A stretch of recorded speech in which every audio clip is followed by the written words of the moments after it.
Bulatkan tekad, kuatkan hati, negeri ini memanggilmu kawan. Belajar, bergerak, berbagi untuk negeri. Guru penggerak, majukan pendidikan. Guru penggerak menghamba pada murid. Kreatif, rancang pembelajaran. Hargai potensi, tingkatkan prestasi. Lahirkan profil pelajar Pancasila. Belajar, bergerak, berbagi untuk negeri. Kita menjalin kolaborasi. Belajar, bergerak, berbagi untuk negeri. Demi bakti pada Ibu Pertiwi.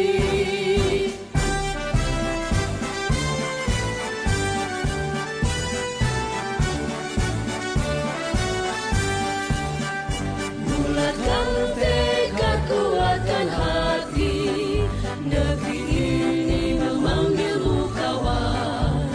Belajar, bergerak, berbagi untuk negeri. Guru penggerak, majukan pendidikan. Guru penggerak menghamba pada murid. Kreatif, rancang pembelajaran. Hargai potensi, tingkatkan prestasi. Lahirkan profil pelajar.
Bismillahirrahmanirrahim. Assalamualaikum warahmatullahi wabarakatuh.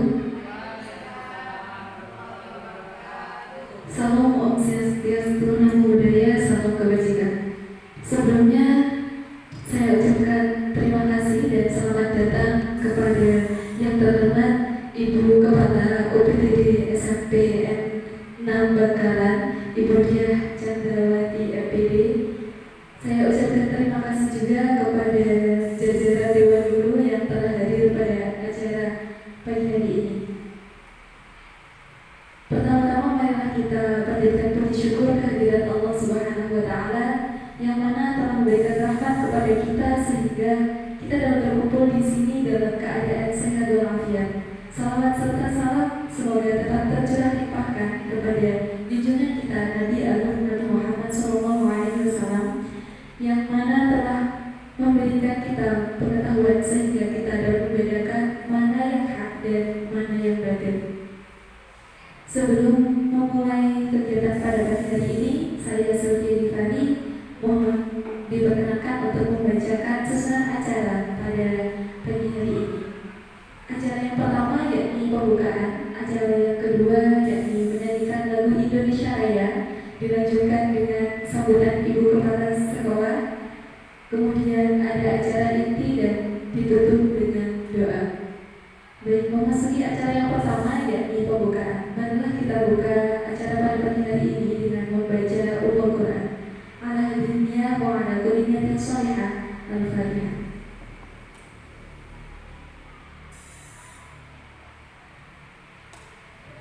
Amin amin ya rabbal alamin.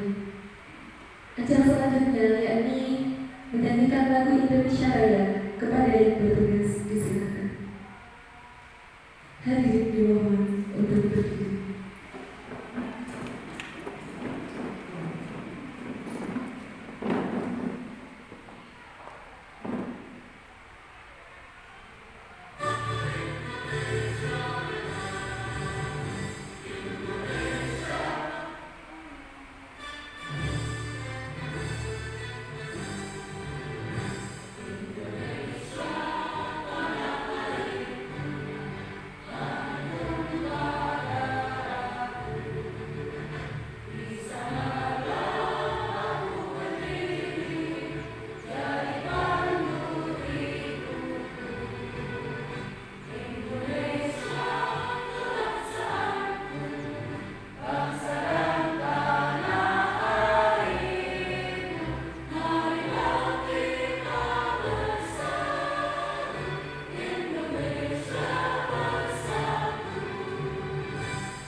Hadirin kami mohon duduk kembali. Acara selanjutnya yakni sambutan Kepala UPTD SMP Negeri 6 Bangkalan kepada yang terhormat Ibu Dian Chandrawati atau yang mewakilkan, disilakan.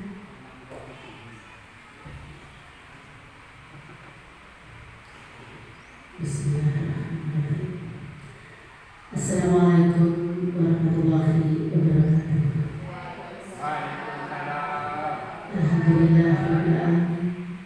Kami panjatkan puja dan puji syukur kepada Allah Subhanahu wa Ta'ala yang telah melimpahkan rahmat dan hidayah kepada kita sekalian, sehingga pada pagi ini masih bisa berkumpul dan bersama-sama untuk mengikuti pelaksanaan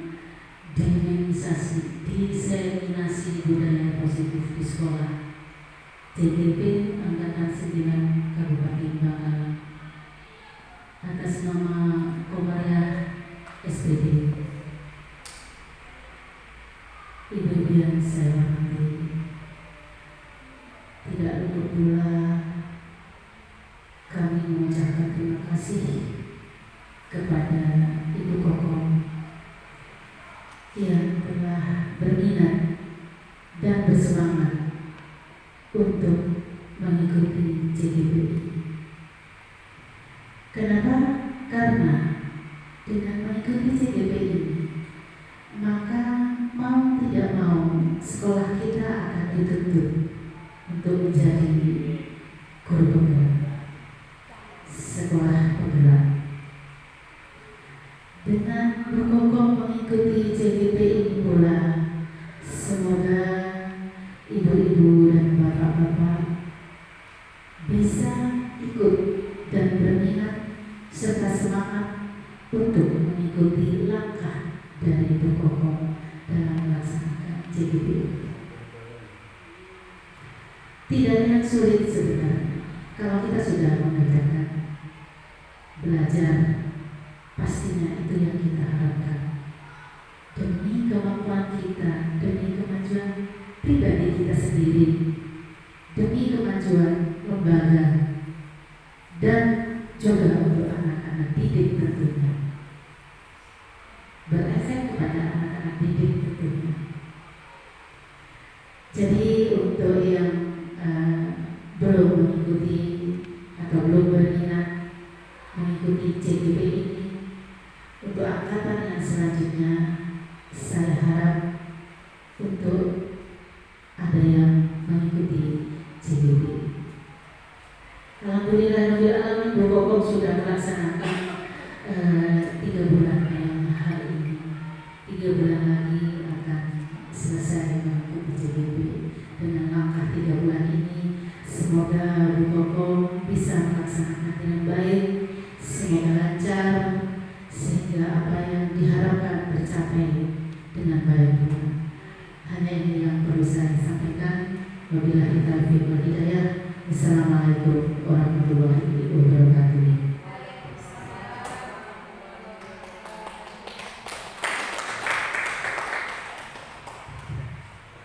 Terima kasih disampaikan. Acara selanjutnya yakni memasuki menuju acara inti, yakni diseminasi modul 4.1 budaya positif yang akan disampaikan oleh Ibu Komariah SPD. Kepada beliau disilakan.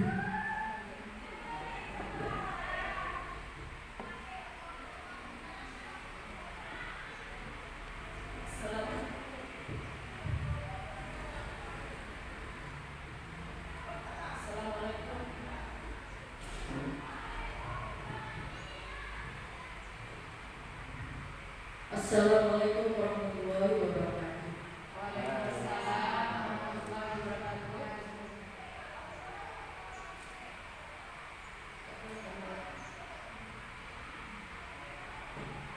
Sebelum acara ini dimulai, maka saya akan membaca doa Bismillahirrahmanirrahim supaya acara ini lancar dan berkah.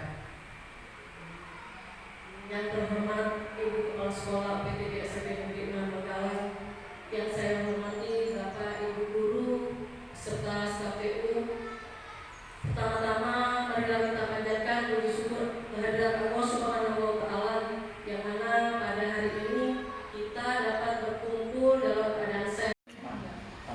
Assalamualaikum warahmatullahi wabarakatuh.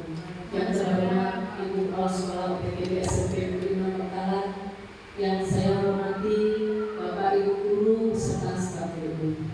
Pertama-tama marilah kita panjatkan puji syukur kehadirat Allah Subhanahu wa taala yang mana pada hari ini kita dapat berkumpul dalam acara diseminasi budaya positif di sekolah calon guru penggerak angkatan 9 Kabupaten Bangkalan. Tak lupa pula saya ucapkan terima kasih kepada seluruh rekan guru yang telah hadir di ruangan ini dan berkenan untuk melaksanakan acara saya, yaitu acara diskriminasi. Sebelum menginjak acara materi, yaitu saya akan membacakan tujuan dari diskriminasi itu apa. Yang pertama, tugas pada program guru penggerak angkatan 9 yaitu aksi nyata 61.4 budaya positif. Yang kedua yaitu sosialisasi budaya positif di sekolah. Baiklah Bapak Ibu, di sini saya tidak bermaksud untuk menggurui atau memberi sebagai guru, tetapi di sini saya hanya bertugas apa yang saya dapatkan selama ini dari materi-materi yang saya peroleh selama saya diklat untuk disampaikan kepada teman-teman semua, yaitu terutama teman-teman untuk di sekolah kami, karena tujuan dari CGP adalah untuk menularkan apa yang saya dapat kepada teman-teman sekalian. Diseminasi adalah penyebaran pemahaman atau informasi kepada rekan guru, yaitu di SMP Negeri 6 Bangkalan. Karena kita lihat tadi materinya yaitu budaya positif, maka budaya positif itu apa? Yaitu perwujudan dari nilai-nilai atau keyakinan universal yang diterapkan di sekolah. Kemudian tadi sudah ada nilai-nilai dari kebajikan universal. Nilai-nilai kebajikan universal sendiri itu apa sih? Yaitu nilai-nilai kebajikan adalah sifat-sifat positif manusia yang merupakan tujuan mulia yang ingin dicapai setiap individu. Dari nilai-nilai tersebut yang bersifat universal, lintas bahasa, suku bangsa, agama, maupun latar belakang. Nilai-nilai kebajikan yang ingin dicapai oleh setiap anak Indonesia yang kita kenal dengan sekarang itu yaitu sebagai profil pelajar Pancasila. Sebelum saya menginjak ke profil pelajar Pancasila, pastinya semua rekan-rekan atau bapak dan ibu guru sudah hafal ya, atau sudah tahu apa sih profil pelajar Pancasila itu.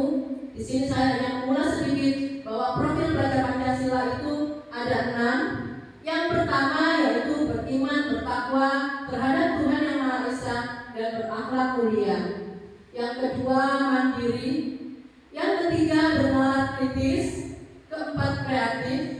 Kelima bergotong royong. Dan 6 berkebinekaan global. Ini pastinya sebelum di awal-awal tahun ajaran baru sudah kita dapat materi seperti itu. Kemudian budaya positif itu konsep intinya apa? Sebenarnya banyak ibu yang saya dapatkan dari kemarin itu, tetapi kali ini konsep inti yang akan saya sampaikan saya ambil yang inti-inti saja. Yang pertama yaitu ada disiplin positif. Yang kedua yaitu motivasi perilaku manusia. Kemudian ada keyakinan kelas. Keempat ada kebutuhan dasar manusia.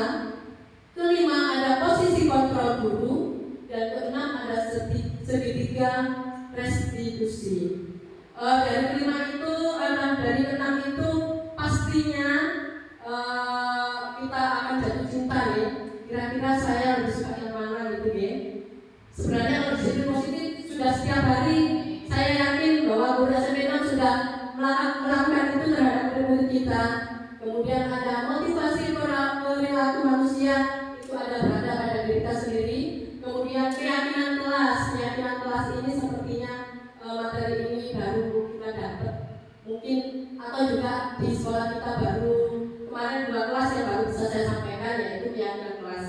Seharusnya keyakinan kelas ini memang harus kita lakukan pada saat kita menginjak di kurikulum merdeka. Kemudian ada kebutuhan dasar manusia. Nanti saya jelaskan sedikit. Nah, di sini dari keenam ini yang paling saya suka yaitu posisi kontrol guru. Biar kita tahu nanti sebenarnya selama ini saya bekerja bertahun-tahun di sini, apa sih kontrol yang saya pergunakan? Apa sih yang saya pakai terhadap murid-murid saya? Ini adalah menurut saya materi yang paling membuat saya jatuh cinta, Ibu. Kemudian ada segitiga restitusi.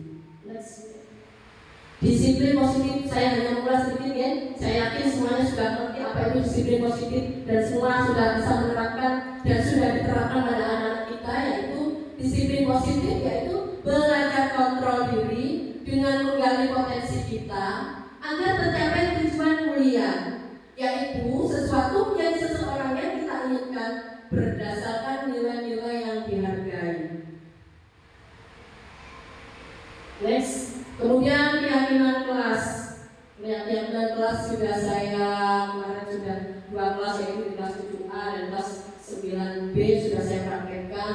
Kenapa kok sekarang itu disebut keyakinan kelas bukan peraturan kelas? Oke. Padahal sebenarnya sama dan mirip-mirip. Tetapi kalau keyakinan kelas itu bisa dibikin kalau kita sebagai wali kelas, yaitu antara siswa dan wali kelasnya. Kalau saya sebagai guru di situ, guru mata pelajaran, maka keyakinan kelas itu akan saya terapkan antara saya dan murid saya. Kenapa kok tidak peraturan kelas? Karena kalau peraturan itu sudah menginjak atau secara umum bisa jadi menjadi peraturan sekolah. Karena nanti akan saya jelaskan kenapa kok peraturan sekolah itu beda dengan keyakinan kelas. Next deh. Ya, di sini kalau kita sudah mempunyai keyakinan, maka keyakinan itu akan timbul berdasarkan motivasi perilaku manusia. Ada motivasi ekstrisik dan intrinsik. Kalau ekstrisik itu sifatnya untuk menghindari ketidaknyamanan atau hukuman. Jadi kalau tadi ada keyakinan kelas dan ada peraturan sekolah, maka peraturan sekolah itu bisa masuk ekstrisik. Ekstrisik yang kedua yaitu untuk mendapatkan imbalan atau penghargaan dari orang lain. Karena itu sifatnya di luar motivasi yang berada di luar atau ekstrisik. Maka untuk motivasi intrinsik yaitu untuk menjadi orang yang mereka inginkan dan menghargai diri sendiri dengan nilai-nilai yang mereka percayai. Jadi keyakinan kelas itu berada atau keyakinan itu timbul pada diri kita sendiri, bukan disebabkan karena peraturan yang dibuat. Oke, langsung. Ini materi yang paling saya senangi, yaitu 5 kebutuhan dasar. Oh kan, ini masih 5 kebutuhan dasar manusia karena ada 5 kebutuhan dasar manusia itu. Maka materi selanjutnya yaitu 5 posisi kontrol. Yang pertama ada pendukung, kemudian ada pembuat rasa bersalah, yang ketiga teman, keempat penonton, dan terakhir manajer. Kira-kira Bapak Ibu selama ini apa yang kita lakukan di sekolah kita itu dalam 5 posisi kontrol ini, apa yang sudah kita lakukan? Setelah saya renungi Bapak Ibu, secara tidak sadar ternyata saya itu berada di pembuat rasa bersalah. Semoga setelah saya mendapatkan ilmunya dari CGP, saya akan berproses untuk menuju ke manajer. Kemudian sebelum materi saya lanjutkan, saya akan memberikan pertanyaan kepada Bapak Ibu, yaitu apakah Bapak Ibu setuju bila 1. Memberi hukuman dapat mendisiplinkan murid. Yang kedua, pemberian hadiah meningkatkan prestasi siswa. Atau saya bertanya dulu untuk pertanyaan nomor 1, memberi hukuman dapat mendisiplinkan murid. Setuju? Setuju.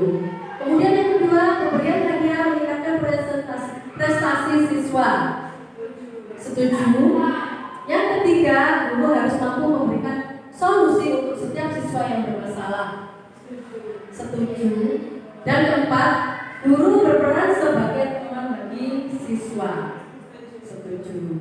Jadi setelah kita merenungkan nanti materi yang sudah saya berikan, kira-kira pada pertanyaan 1 sampai 4 itu kita boleh nggak berada di posisi itu, oke?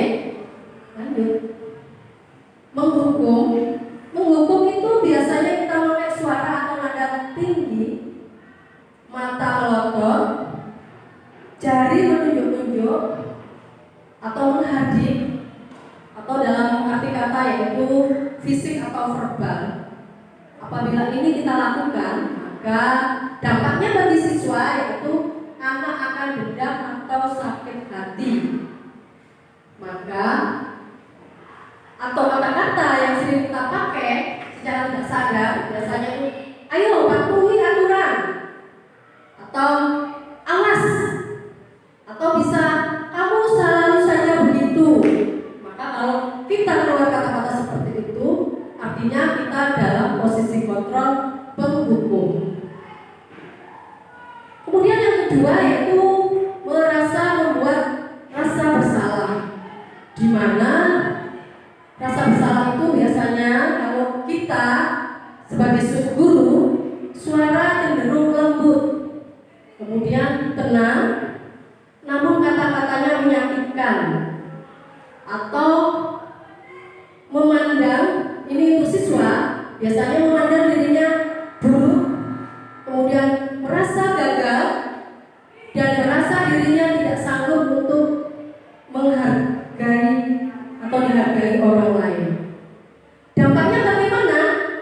Apabila rasa bersalah itu kita terapkan pada diri kita sebagai guru, pada murid, yaitu anak merasa bahwa dirinya bersalah, kemudian menyimpan emosi negatif pada dirinya. Yang ketiga yaitu teman, berbicara nada-nada, ramah, gurau, akrab dengan murid. Kira-kira Bapak dan Ibu guru pernah nggak kita dalam posisi teman? Saya yakin banyak ya. Apabila kita berada di posisi teman terhadap murid, maka suatu saat murid itu akan ketergantungan terhadap kita, Bapak Ibu. Kenapa? Karena dia sudah nyaman dengan kita, karena dia menganggap kita adalah temannya. Maka dampaknya adalah ada ketergantungan, dia berbuat baik hanya pada orang tertentu saja.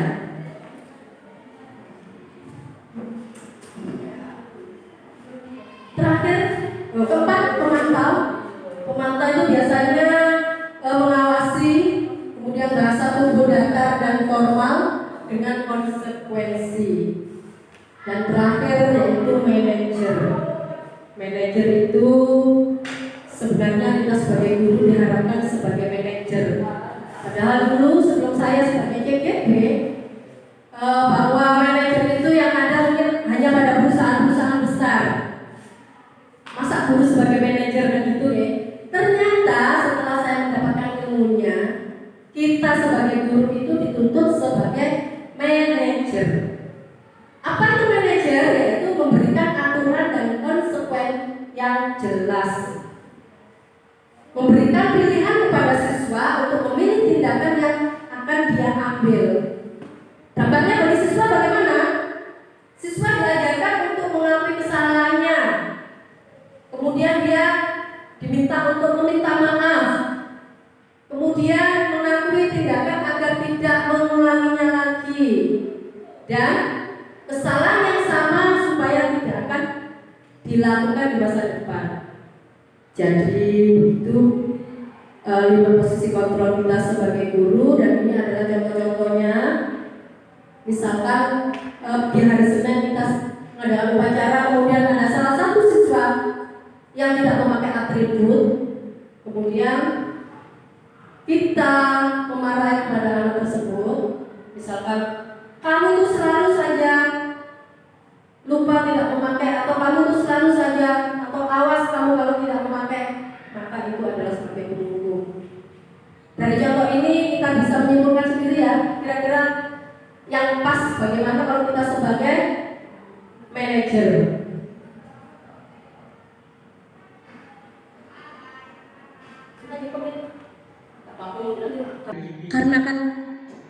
Karena ini kan sudah termasuk dari keyakinan Bapak Ibu ya. Boleh katanya Pak Agus, asalkan tidak menyakiti fisik atau verbal. Kira-kira contohnya bagaimana nih Pak Agus ya?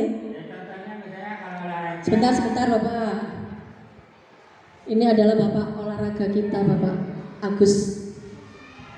Contohnya yang untuk hukuman yang tidak menyakiti, misalnya satu anak melakukan kesalahan dalam bidang olahraga, misalnya tidak mendengarkan, disuruh melakukan lari, mungkin lari kecil keliling lapangan bola voli. Yang penting ke anak itu ada efek jerah, tidak hanya dibiarkan gitu. Jadi kalau dibiarkan anak pasti korban. Jadi pokoknya intinya jangan sampai menyakiti seperti mengatai-ngatai, menyakiti hatinya. Itu intinya yang hukuman yang positif aja. Bagaimana Bapak Ibu guru, adakah pendapat kira-kira boleh? Ada yang setuju dengan Bapak Agus? Boleh ya? Iya, monggo. Oke, terima kasih. Sebenarnya dengan kata-kata hukuman itu adalah sesuatu hal yang negatif ya. Jadi kalau memang mau memberikan sesuatu hal atas kesalahan yang dilakukan oleh siswa, maka kita hanya memberikan konsekuensinya dengan kata-kata sanksi. Itu mungkin lebih enak ya. Tapi kalau kita berkata akan memberikan hukuman, saya memang tidak pernah mengatakan kepada anak-anak kalau tidak mengerjakan PR akan saya hukum, tidak. Tapi saya akan berkata kalau tidak mengerjakan PR saya akan beri hadiah. Saya berkata begitu. Kemudian anak-anak bertanya, hadiahnya apa Bu? Nanti kalau sudah terlaksana. Hanya itu kalau saya Bu. Terima kasih. Terima kasih kepada Ibu Faira. Bagaimana kalau yang pertanyaan nomor 2, memberikan hadiah? Ini ada hubungannya deh dengan tadi apa yang dijawab oleh Ibu Faira, yaitu pemberian hadiah meningkatkan prestasi siswa. Setuju? Setuju ya? Setuju. Kenapa alasannya Bapak? Karena dengan lewat hadiah, maka anak-anak bisa termotivasi. Misalnya tidak boleh. Ya, terima kasih. Untuk pemberian hadiah itu dapat meningkatkan prestasi siswa. Di sini saya setuju karena dengan pemberian reward kepada siswa yang berprestasi itu semakin memacu siswa untuk lebih berprestasi lagi. Jadi istilahnya bisa memberikan motivasi lebih untuk siswa untuk lebih berprestasi lagi sehingga bisa dapat hadiah lagi gitu. Terima kasih. Dan siswa lain yang kurang berprestasi terpacu untuk berprestasi juga sehingga bisa mendapatkan reward seperti itu. Ya, terima kasih jawaban dari Ibu Lala. Untuk pemberian hadiah itu sebenarnya juga tidak diperbolehkan Ibu. Kenapa? Karena akan membawa anak yang lain itu semakin minder. Karena kenapa yang pinter-pinter saja yang selalu? Karena kalau hadiah itu kan pasti yang pinter-pinter saja ya. Dan akhirnya anak yang tidak pinter itu akan semakin minder. Jadi mungkin kalau hadiah itu jangan setiap sedikit-sedikit diiming-imingin hadiah, itu tidak boleh ternyata. Kalau di teorinya yang saya dapatkan itu tidak boleh, tetapi memang masuk akal. Karena kalau anak yang semakin, apalagi anak yang tidak pernah bisa menjawab apapun, itu terus yang dapat, itu terus yang dapat. Jadi misalkan hadiahnya itu hanya berupa, misalkan nanti nilai yang pinter nilainya Ibu, berarti kalau yang pinter ya pasti nilainya tinggi kan gitu. Jadi nanti itu lebih bisa memacu anak-anak. Kalau saya nilai saya rendah ya karena saya tidak pintar istilahnya, karena saya tidak ada motivasi, saya tidak ada keinginan, gitu kan. Kalau pasti dia kalau ya jelas saja dia nilainya tinggi karena dia memang satu rajin, dia memang aktif, mungkin dia karena memang pintar kan gitu. Jadi kalau dengan memberikan nilai, saya kira itu lebih istilahnya lebih bijaksana gitu ya. Kemudian yang ketiga, guru harus mampu memberikan solusi untuk setiap siswa yang bermasalah. Tadi gurunya yang harus memberi motivasi solusi. Kira-kira bagaimana?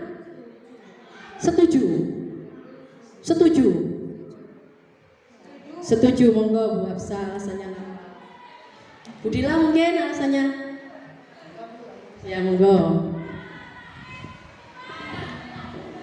Untuk yang nomor 3, guru harus mampu memberikan solusi untuk setiap siswa yang bermasalah. Memang menurut saya, guru itu harus mampu. Walaupun tidak mampu, tapi kita harus dituntut untuk bisa memberikan jalan atau solusi. Sebelum yang ketiga, saya mengingatkan kembali yang kedua, memberikan hadiah. Jadi kalau saya berkata akan memberikan hadiah bukan berupa sesuatu hal yang permen, uang, ini tidak. Hadiah bukan hanya itu, tepuk tangan juga termasuk hadiah. Iya Bu ya. Jadi kalau tepuk tangan, pemberian tepuk tangan, saya kira tidak akan ada yang iri, karena semuanya tepuk tangan. Itu untuk yang kedua, hadiah tadi Bu ya. Kemudian yang ketiga, guru harus mampu memberikan solusi untuk setiap siswa yang bermasalah. Memang masalah sekecil apapun, kalau masalah besar mungkin kita bisa pasrahkan ke guru BK atau langsung dipasrahkan ke wali muridnya. Tapi kalau masalah hal yang kecil, misalkan dalam proses dia belajar mengalami suatu kesulitan, itu adalah suatu hal yang masalah juga. Maka kami akan memberikan solusi bagaimana supaya dia bisa mengerti dengan materi yang saya sampaikan, walaupun dengan cara satu persatu kita memberikan suatu solusi supaya dia paham dengan apa yang disampaikan. Saya kira begitu Bu. Terima kasih. Terima kasih pendapatnya dari Bu Faira. Di sini guru harus mampu memberikan solusi. Boleh ya, tetapi solusi itu harus digali dulu dari anaknya, bukan kita. Kamu harus begini, kamu harus begitu, itu bukan solusi. Tetapi anaknya maunya kamu gimana? Kamu pengennya seperti apa? Baru kita kasih solusi. Jangan kita kamu itu begini, kamu itu begitu, kamu harus begini. Tidak, itu tidak dibenarkan ibu-ibu. Jadi solusi itu gali dulu pada diri anak masing-masing. Kita pancing dulu supaya dia membuat atau bisa membuat solusi untuk dirinya sendiri. Mungkin seperti itu ya. Kemudian yang 4, guru berperan sebagai teman bagi siswa. Kira-kira boleh enggak kita kalau kita sebagai guru itu berteman dengan siswa? Tadi sudah jelas.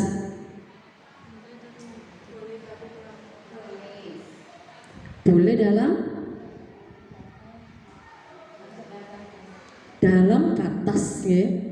Saya kira kalau kita sebenarnya selama ini saya juga merasakan seperti itu ibu-ibu. Saya tuh berteman juga dengan anak-anak. Ternyata sekarang itu tidak boleh terlalu dekat itu. Karena suatu saat itu saya rasakan sendiri. Setiap ada wali murid yang kenal dengan saya, kemudian dia memasukkan anaknya, misalkan di kelas 1, selalu request ibu. Padahal itu tidak boleh sebenarnya seperti itu. Ternyata saya renungi tidak boleh. Semua guru itu sama. Tidak ada guru si A, si B dan sebagainya. Guru itu sama. Siapapun wali kelasnya kamu, siapapun gurumu itu sama. Seperti kemarin itu Agong itu juga request minta di saya yang kelas 7 yang dulu. Banyak setuju request dan request. Ternyata di Banjaran atau di Kampung Kencat itu kalau anaknya sudah mau masuk sini selalu minta dititipkan saya. Dan itu ternyata tidak bagus, Ibu. Akhirnya anak itu hanya nurut kepada kita. Suatu saat dia dipegang guru lain atau wali kelas lain, dia akan semakin merosot. Itu. Jadi begitu ya. Mungkin cukup materi yang saya berikan pada hari ini. Keyakinan adalah berada pada diri masing-masing ibu. Menurut jenengan apa yang saya sampaikan itu bisa dilaksanakan, monggo. Atau seandainya jenengan punya pendapat lain, monggo. Karena saya yakin bahwa semua guru itu punya tujuan yang baik. Tidak ada satu guru pun tidak ada yang mempunyai tujuan yang tidak baik. Karena kita tahu bahwa kita sebagai guru, seandainya kita nanti di akhirat murid kita masuk surga, kemudian kita melenceng masuk neraka, insya Allah mereka akan memanggil kita, kan gitu ya. Itulah guru, walaupun gurunya hajinya tidak banyak, tetapi profesi yang mulia itu yang selalu kita harapkan. Jadi saya juga sekarang ini dalam masa proses, semoga apa yang saya lakukan selama ini menjadi cambuk buat saya. Semoga saya kedepannya menjadi guru yang lebih baik. Semoga membuat saya apa yang saya dapatkan itu bisa saya implementasikan pada saya sebagai guru. Terima kasih. Sekian dari saya. Apabila ada kata-kata yang kurang berkenan, saya mohon maaf yang sebesar-besarnya. Akhirul kata, wabillahi taufiq wal hidayah wa ridha wal inayah. Wassalamualaikum warahmatullahi wabarakatuh.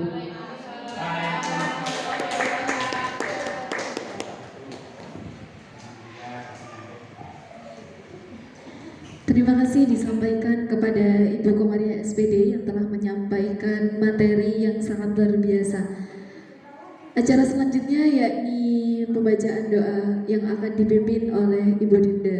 Kepada beliau disilakan.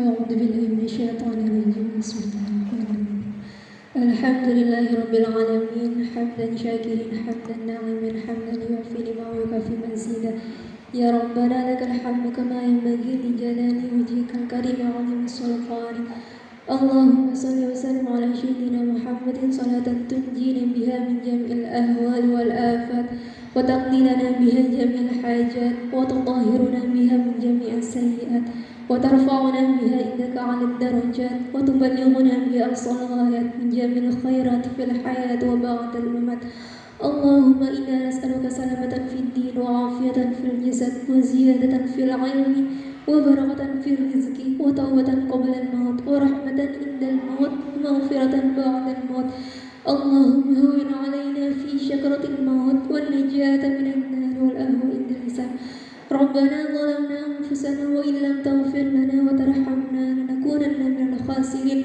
ربنا آتنا في الدنيا حسنة وفي الآخرة حسنة وقنا عذاب النار سبحانك ربك رب العزة عما يصفون وسلام على المرسلين والحمد لله رب العالمين شاء الله يوم الفاتحة أعوذ بالله من الشيطان الرجيم بسم الله الرحمن الرحيم الحمد لله رب العالمين الرحمن الرحيم مالك يوم الدين إياك نعبد وإياك نستعين اهدنا الصراط المستقيم صراط الذين أنعمت عليهم غير المغضوب عليهم ولا الضالين آمين.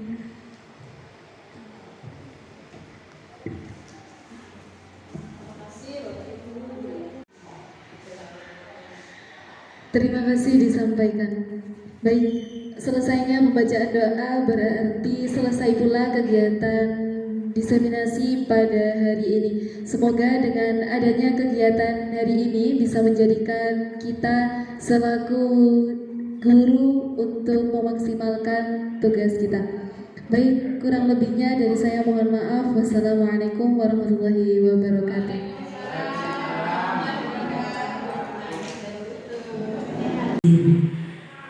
Sebenarnya dengan kata-kata hukum itu adalah sesuatu yang kita beri. Jadi kalau memang mau memberikan sesuatu hal atas kesalahan yang dilakukan oleh siswa, maka kita akan memberikan konsekuensinya dengan kata-kata sanksi. Itu mungkin lebih enak. Tapi kalau kita berkata akan memberikan hukuman, saya memang tidak pernah mengatakan kepada anak-anak kalau tidak mengerjakan PR akan saya hukum, tidak. Tapi saya akan berkata kalau tidak mengerjakan PR saya akan beri hadiah. Saya berkata begitu. Kemudian anak-anak bertanya, hadiahnya apa Bu? Nanti kalau sudah terlaksana.